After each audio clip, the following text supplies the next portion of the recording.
Hola, muy buenas. Recibo una calurosa bienvenida al podcast La Respuesta es Depende. Soy Matías, psicólogo, y me encanta la posibilidad de poder compartir mis conocimientos sobre psicología, salud mental y el mundo del trabajo en general. Mi objetivo es que podamos aprender en conjunto, de una forma clara, precisa y rigurosa. Quiero que este podcast sea un espacio de diálogo, de intercambio y de reflexión. Recuerda que la respuesta a muchas de nuestras preguntas es depende, y aquí vamos a entender por qué. Veamos lo que tenemos para el episodio de hoy. El manejo adecuado de nuestras emociones es una habilidad fundamental para nuestra vida personal y profesional. A través de la práctica y el desarrollo de nuestras herramientas emocionales, podemos mejorar nuestras relaciones y enfrentar situaciones de estrés de manera más efectiva. Es en este contexto donde surge la llamada inteligencia emocional. Esta refiere a la capacidad de reconocer y gestionar las emociones propias y de los demás. Incluye ser capaz de identificar, expresar y regular nuestras emociones, así como comprender y responder a las emociones de los demás. ¿Por qué es importante la inteligencia emocional? Su adecuado manejo nos permite establecer relaciones más saludables, tomar decisiones acertadas y enfrentar situaciones de estrés de manera más efectiva. Además, como ya mencionamos, es un factor clave para el éxito en el ámbito laboral y personal.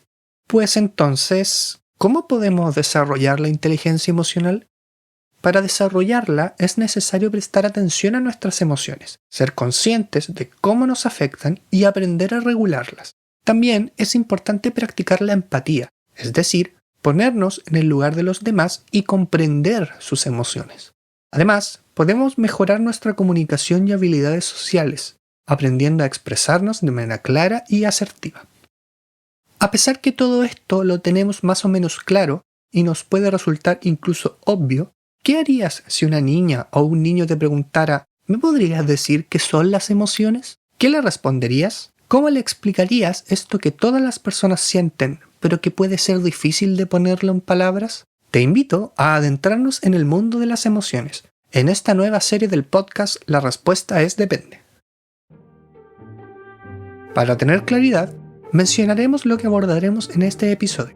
Primero, veremos lo que entendemos por emociones. Luego, ¿qué son las emociones según las neurociencias? Seguido de una descripción sobre las funciones que cumplen. Posteriormente, revisaremos algunas formas que tenemos de categorizarlas y también la diferencia entre las emociones y los sentimientos.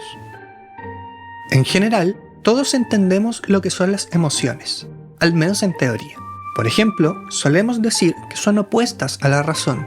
Sin embargo, la razón y las emociones son más que caras contrapuestas de una misma moneda. Ambos son procesos cognitivos interrelacionados. Esto quiere decir que el ser humano no escoge exclusivamente uno de ellos al momento de enfrentarse a su contexto. Sobre la inteligencia emocional en particular, el cual por cierto es el tema del que trata esta serie, es muy relevante decir que es más que la mera posesión de las llamadas habilidades blandas. Por lo tanto, solo con expresar las emociones experimentadas no se es emocionalmente inteligente. Charles Darwin mencionaba que si las emociones están ahí, es porque cumplen una función adaptativa en nuestra supervivencia como especie. Esto lo refleja también la etimología de la palabra emoción. Notamos que viene del latín moveo, que significa mover, con el prefijo añadido del e, que significa desde. Por lo tanto, la definición por sí misma implica que la emoción es actuar. Desde la perspectiva de las neurociencias, y según una definición entregada por Cotrufo y Ureña en el año 2018, las emociones son un conjunto de cambios fisiológicos, cognitivos, subjetivos y motores, que nacen de la valoración, ya sea consciente o inconsciente, de un estímulo, en un contexto determinado y con relación a los objetivos de un individuo en un momento concreto de su vida. Si desglosamos esta definición, podemos distinguir tres grandes elementos. La primera es que hay una modificación manifestada objetivamente, vale decir, cambios a nivel fisiológico, cognitivo, subjetivo y motor. Segundo, implica la presencia de un estímulo externo o interno. Y en tercer lugar, hay una valoración positiva o negativa que depende del contexto. Pues bien, Ya sabemos los cambios en todo tipo de niveles que producen, pero ¿qué función cumplen las emociones? Charles Darwin, como ya mencionamos en un inicio, mencionaba que si las emociones humanas son resultado de la evolución, se deberían observar expresiones similares en los animales. Esto quiere decir que las emociones cumplirían una función evolutiva, ya que son resultado de la selección natural, es decir, cumplen una función adaptativa, o al menos en algún momento cumplieron dicha función.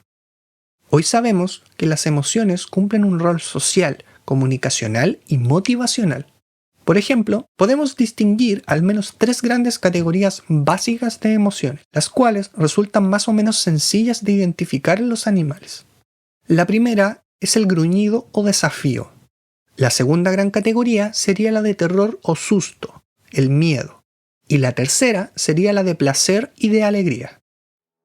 Según Plutchik, en su obra La naturaleza de las emociones del año 2001, existen por lo menos 8 emociones fáciles de identificar en los seres humanos, las cuales cumplen diferentes roles según el contexto. Por lo mismo, me interesa que ahora veamos cada una de ellas y algunas de las categorías que usó este autor para definirlas. La primera emoción es el miedo.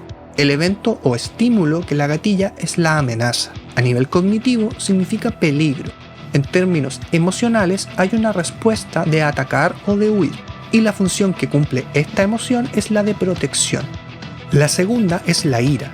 El evento estímulo que la dispara es el obstáculo. A nivel cognitivo significa enemigo. En términos del comportamiento emocional, favorece la estrategia de lucha o de ataque. La función de esta emoción es la destrucción del enemigo. La tercera emoción sería la alegría. El evento estímulo que la gatilla es el acoplamiento potencial.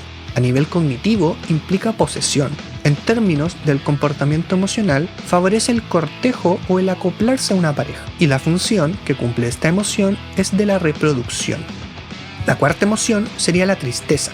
El evento estímulo que la activa es la pérdida de una persona amada. En términos de cognición, implica el abandono. Respecto al comportamiento emocional, favorece respuestas de llanto o de solicitar ayuda. La función de esta emoción sería la reintegración. La quinta es la confianza. Se gatilla por pertenecer a un grupo. A nivel cognitivo significa amistad. En cuanto al comportamiento emocional, implica el cuidado de otros y el compartir. La función de esta emoción es la afiliación. La sexta emoción es el asco. El evento estímulo que la activa es un objeto espeluznante. En términos de cognición implica veneno, algo dañino. El comportamiento emocional favorece el vómito y la función de esta emoción es el rechazo o protección. La séptima sería la emoción de la anticipación. El evento estímulo que la gatilla es un nuevo territorio, un nuevo espacio. En términos de cognición implica la búsqueda, mientras que en el comportamiento emocional el examinar o mapear un nuevo espacio. Función de esta emoción es la exploración. Por último, la octava emoción sería la sorpresa. En términos de cognición implica hacernos la pregunta: ¿qué es? ¿De qué se trata? El comportamiento emocional implica detener la actividad que estamos realizando y entrar en alerta, en un estado de alerta. La función de esta emoción es la orientación. Pues bien, hemos hablado de lo que son las emociones, pero ¿qué son los sentimientos? ¿Qué los diferencia de las emociones? Antonio Damasio, un destacadísimo neurólogo y científico, establece una distinción muy clara y precisa de la diferencia entre ambos conceptos. La emoción es la reacción psicofisiológica al estímulo y el comportamiento social. Estas son automáticas y espontáneas. El sentimiento sería más bien la representación mental del estado en que se halla el cuerpo, vale decir, la interpretación que hacemos de esas emociones. Esto quiere decir que los sentimientos se añaden a las emociones y permiten sentirlas de una forma consciente, por lo que estos sentimientos son más individuales, a diferencia de las emociones que son universales. Podemos, por tanto, establecer 3 niveles diferentes de categorización de los estados emocionales. El primer nivel sería de las emociones primarias, las cuales son respuestas innatas, por ejemplo, la alegría, la tristeza o la rabia. En el segundo nivel estarían las emociones secundarias, las cuales ya no son innatas. resultan más complejas que las primarias y son de carácter social, por ejemplo, el orgullo, la culpa o los celos. El tercer nivel sería el de los sentimientos, es decir, esta interpretación que hacemos de lo que experimentamos. Implica reelaborar imágenes, experiencias, hechos y pensamientos que alimentan y sostienen una emoción. Considerando lo importante que es comprender la diferencia entre emoción y sentimiento, creo que sería pertinente hacer una especie de cuadro resumen y comparativo entre ambas. Respecto al origen y la duración, las emociones son respuestas breves y automáticas a estímulos específicos. Surgen como reacciones instantáneas a situaciones o eventos y tienden a ser de corta duración, como la sorpresa, el miedo, la ira o la alegría. Por su parte, los sentimientos son más duraderos y complejos. Se forman a partir de la interpretación cognitiva de las emociones, las experiencias personales y los pensamientos. Los sentimientos suelen ser más estables en el tiempo, como el amor, la tristeza, el afecto, etc. En cuanto a la causa y el proceso, las emociones son más instintivas y son menos conscientes. Se originan en áreas del cerebro primitivas y son reacciones automáticas a estímulos ambientales. Por su parte, los sentimientos involucran una interpretación cognitiva de las emociones. Los sentimientos son más conscientes y están influenciados por la historia personal, las creencias, los valores y los pensamientos. En cuanto a la expresión, las emociones se expresan de manera más inmediata, a través de expresiones faciales, gestos, cambios fisiológicos como el ritmo cardíaco o la sudoración y reacciones corporales inmediatas. Por otra parte, en el caso de los sentimientos pueden ser más complejas y sutiles estas formas de expresión. Se manifiestan a través del lenguaje, la comunicación no verbal y el comportamiento a largo plazo. Los sentimientos pueden influir en la toma de decisiones, en las relaciones y en el estado de ánimo general de una persona. En cuanto a la conciencia y al control, las emociones son menos manejables, son más automáticas y suelen surgir sin un control consciente. En contraste, los sentimientos pueden ser más conscientes y están sujetos a cierto grado de control. La reflexión y el entendimiento de los sentimientos pueden influir en la gestión emocional y en la conducta. Por último, en cuanto a la interconexión, las emociones pueden ser componentes básicos que contribuyen a la formación de los sentimientos. Los sentimientos, por su parte, son un resultado de la interpretación y reflexión sobre las emociones, experiencias y pensamientos. En resumen, las emociones son reacciones más inmediatas y automáticas a estímulos, mientras que los sentimientos son más complejos, duraderos y están influenciados por la interpretación cognitiva de las experiencias emocionales. No obstante, ambos son parte integral de la experiencia humana y se interrelacionan de manera significativa. Pues bien, de todo esto que hemos hablado, ¿cuáles son las principales conclusiones que podemos obtener de todo esto? En primer lugar, las emociones nos han permitido evolucionar como especie humana. Esto quiere decir que cumplen una función de adaptación y de supervivencia. Resultan ser una guía si les damos un buen uso. Segundo lugar, no es correcto cuando decimos que la razón y las emociones son cosas completamente distintas, como opuestos, sin vinculación. Nadie puede elegir una u otra para responder ante el contexto. Ambos ocurren en nuestro cerebro, son procesos cognitivos. Además, los sentimientos son más duraderos, ya que implican una reflexión por parte nuestra. Por esto mismo es que no podemos establecerlos de forma universal como con las emociones, ya que varían de persona en persona. Pues entonces, ¿qué es lo que hemos visto en este episodio? Vimos qué es lo que entendemos por emociones. También definimos lo que son según las neurociencias. Además, establecimos las funciones que cumplen. Vimos algunas formas de categorizarlas, las cuales por cierto hay muchas, yo solo les mostré una. Finalmente, vimos las principales diferencias entre las emociones y los sentimientos.